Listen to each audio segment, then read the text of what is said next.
They can be discussed on talk shows and so on, but Parliament is critical because this is where Ugandans are represented. Honourable Speaker, I want to draw your attention and to seek your indulgence. There is a brewing conflict in Eastern DRC. DRC is our neighbor. There are a couple of Ugandans who are in DRC, and what's happening there is of great concern to us as a country. Honourable Speaker, for about 4 years, the Ugandan ambassador to DRC has not been accredited. So I actually keep wondering about our relationship with DRC, what it's like as we speak today. I'll also remind you that while Uganda waived visa fees for DRC, DRC has not returned the same favor. So it appears to me as if we have some kind of frosty relationship with DRC. And now with the ongoing conflict there, it is concerning. Maybe government needs to update us on, number one, our border, what's happening around that situation. Number two, Ugandans who are held in DRC, given the conflict that's happening there. And as you know, Uganda has previously been blamed for supporting M23. Of course, government denied that, but that blame has come through. Honourable Speaker, we have our troops in DRC. You remember years ago, Uganda raided DRC. DRC took us to court, and we are still paying heavily.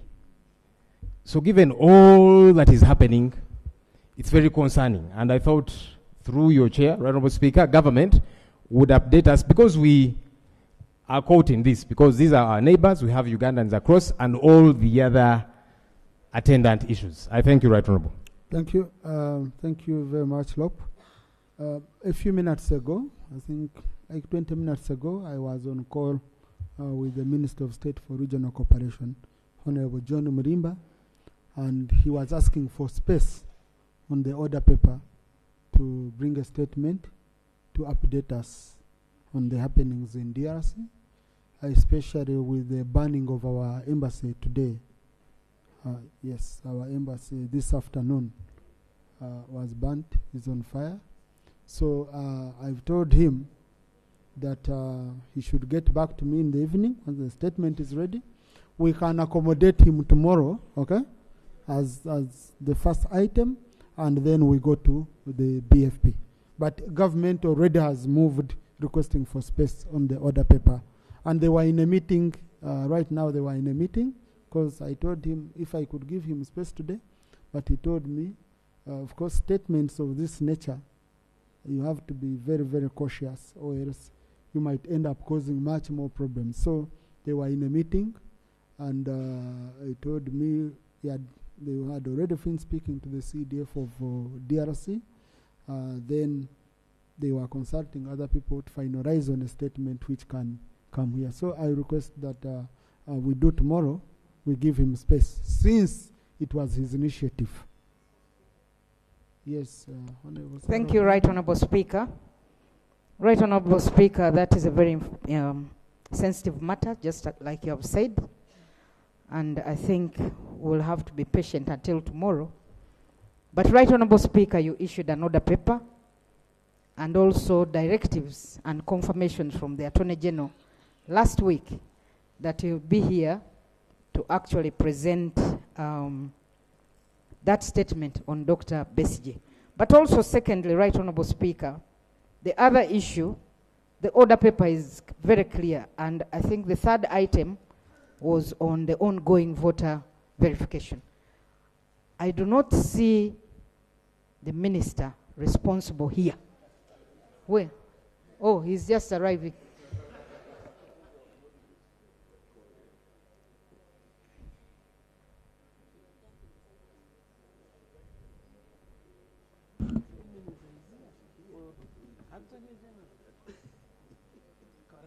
Thank you, Right Honourable Speaker, because both items were actually for the Attorney General. But thank you for mobilizing him. Yes, since Doug has walked in, I now rest my case, Right Honourable Speaker. Thank you. Honourable colleagues in the public gallery, this afternoon, we have members from the Rotary Club of Kabaragara. They are here to observe proceedings of this house. Please join me in welcoming them. Okay. Thank you. Also, we have in the public gallery this afternoon a group of students from Wizibwera Thomas Skilling Center and Rwindi Skilling Center. They are represented by Honorable Tracy Janasa Nitungo, Honorable Bataringa Basil Rankwene, and Honorable Yebare Margaret. They've come to observe proceedings of this house. Please join me in welcoming them. Thank you. Chair, Defense. Thank you, Right Honorable. My concern is on the executive order by the U.S. government instructing all agencies. No, but Honorable colleagues, yes.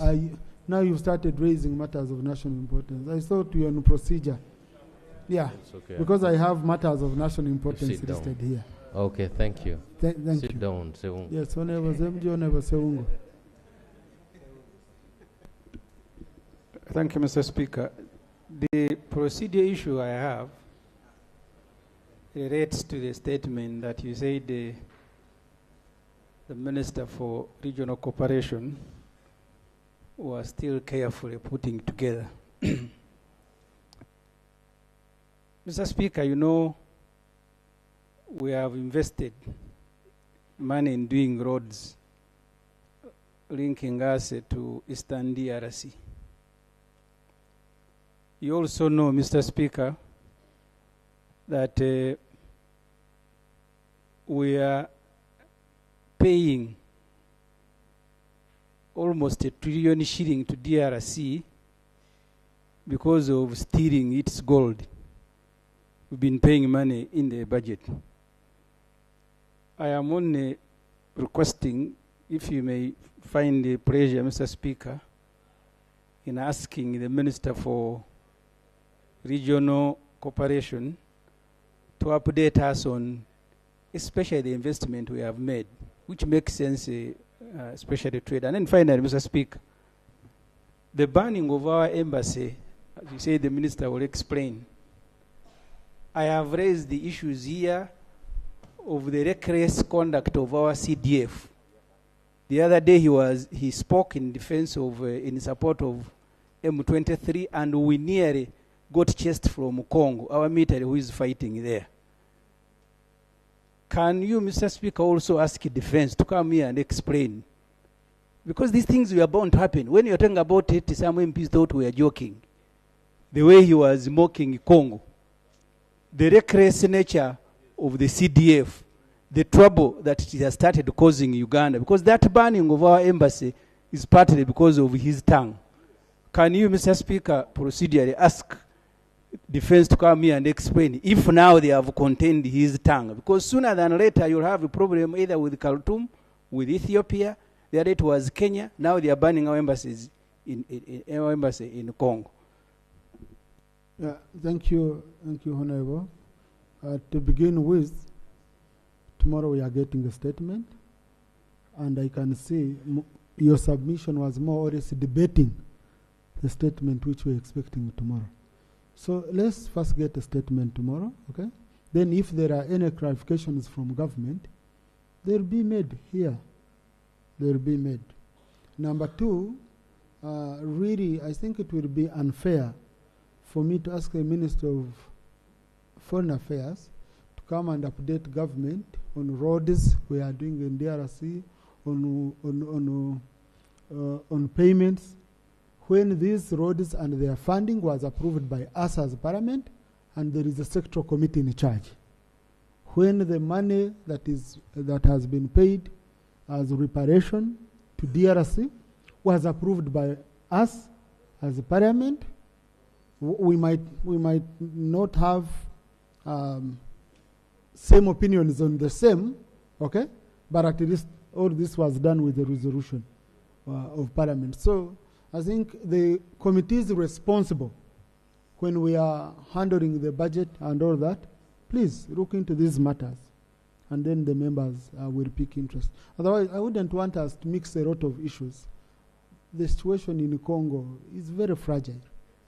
I don't want us to come here with statements, again, which will really add in salt into the wound. I don't want us to really inflame the situation. So let's wait for the minister tomorrow, then we shall see how we will handle. Honorable Sewungo, then Honorable Watkins. Thank you, Mr. Speaker. My prayer to you from that communication, Mr. Speaker, about Congo is that I think Uganda Airlines must take... DRC. DRC. You know there is Congo Brazzaville. Yes, DRC must take in... Uganda Airlines should take in attention from now, immediately.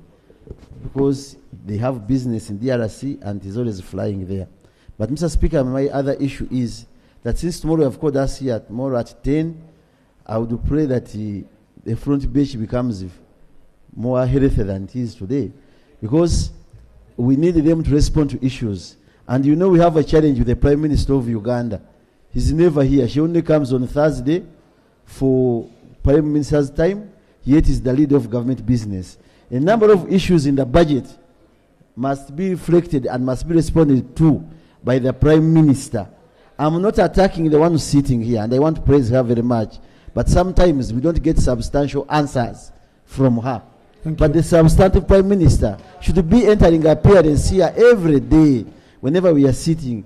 Because that's why she was appointed. Hold on what?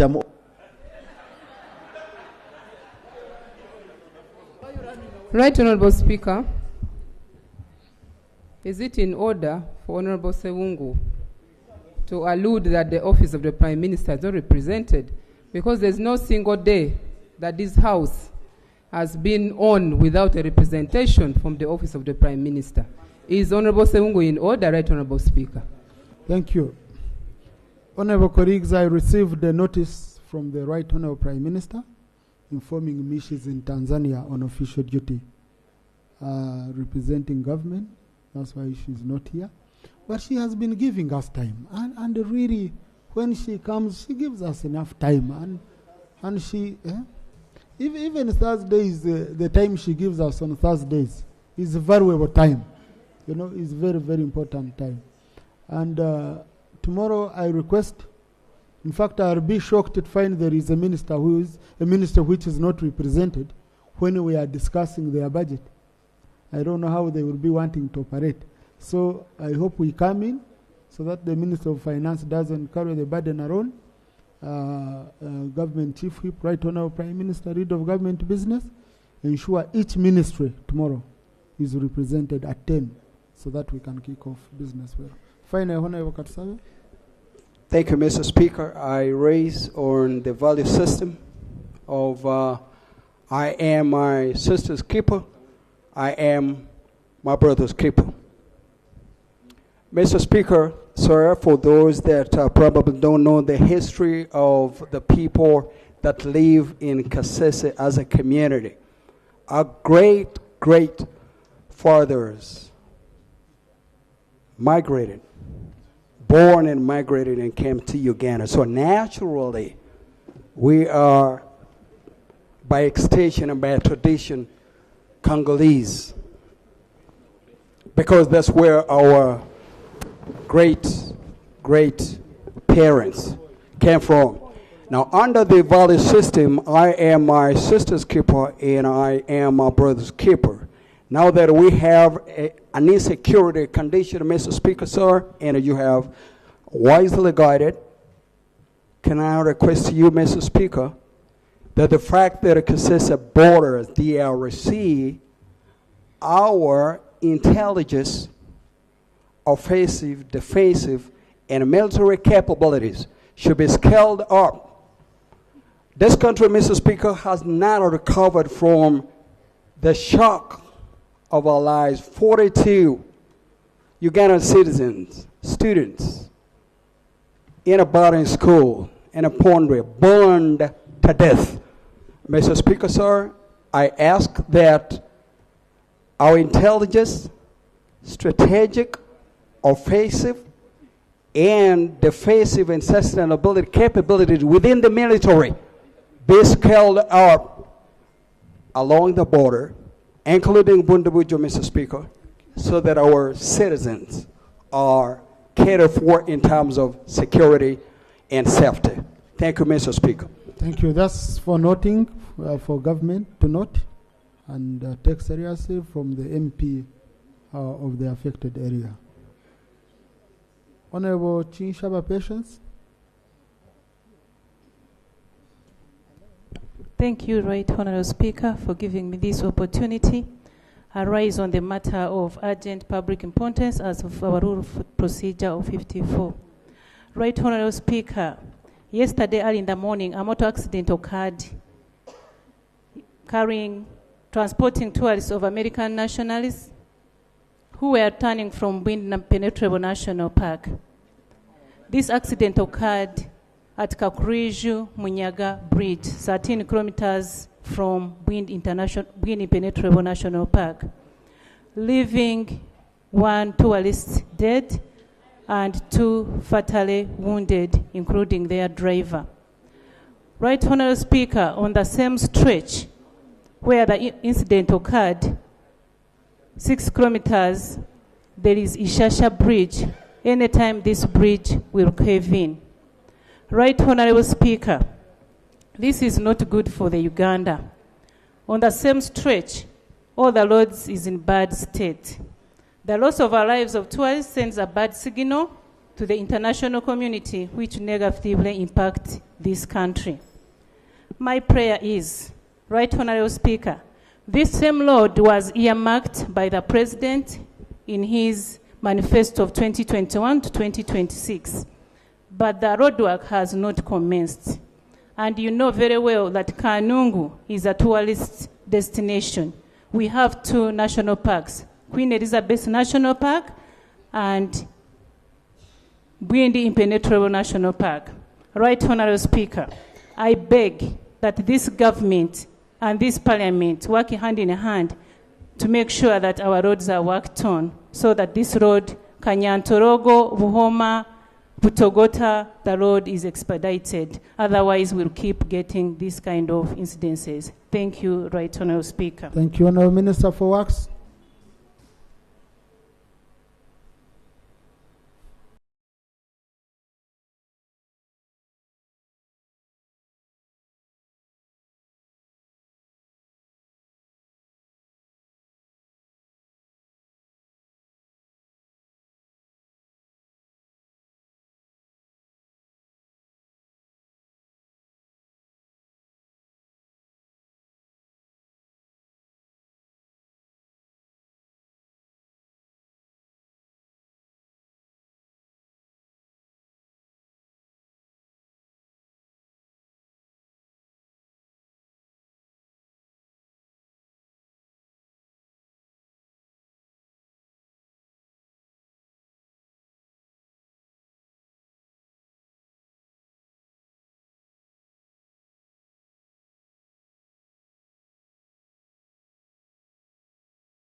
And so when there's critical matters of concern out there, they can be discussed on talk shows and so on. But Parliament is critical because this is where Ugandans are represented. Honorable Speaker, I want to draw your attention and to seek your indulgence. There is a brewing conflict in Eastern DRC. DRC is our neighbor. There are a couple of Ugandans who are in DRC, and what's happening there is of great concern to us as a country. Honorable Speaker, for about 4 years, the Ugandan ambassador to DRC has not been accredited. So I actually keep wondering about our relationship with DRC, what it's like as we speak today. I'll also remind you that while Uganda waived visa fees for DRC, DRC has not returned the same favor. So it appears to me as if we have some kind of frosty relationship with DRC. And now with the ongoing conflict there, it is concerning. Maybe government needs to update us on, number one, our border, what's happening around that situation. Number two, Ugandans who are held in DRC, given the conflict that's happening there. And as you know, Uganda has previously been blamed for supporting M23. Of course, government denied that, but that blame has come through. Honorable Speaker, we have our troops in DRC. You remember years ago, Uganda raided DRC. DRC took us to court, and we are still paying heavily. So given all that is happening, it's very concerning. And I thought through your chair, Honorable Speaker, government would update us because we are caught in this, because these are our neighbors, we have Ugandans across, and all the other attendant issues. I thank you, Right Honorable. Thank you. Thank you very much, Lop. A few minutes ago, I think like 20 minutes ago, I was on call with the Minister of State for Regional Cooperation, Honorable John Murimba, and he was asking for space on the order paper to bring a statement to update us on the happenings in DRC, especially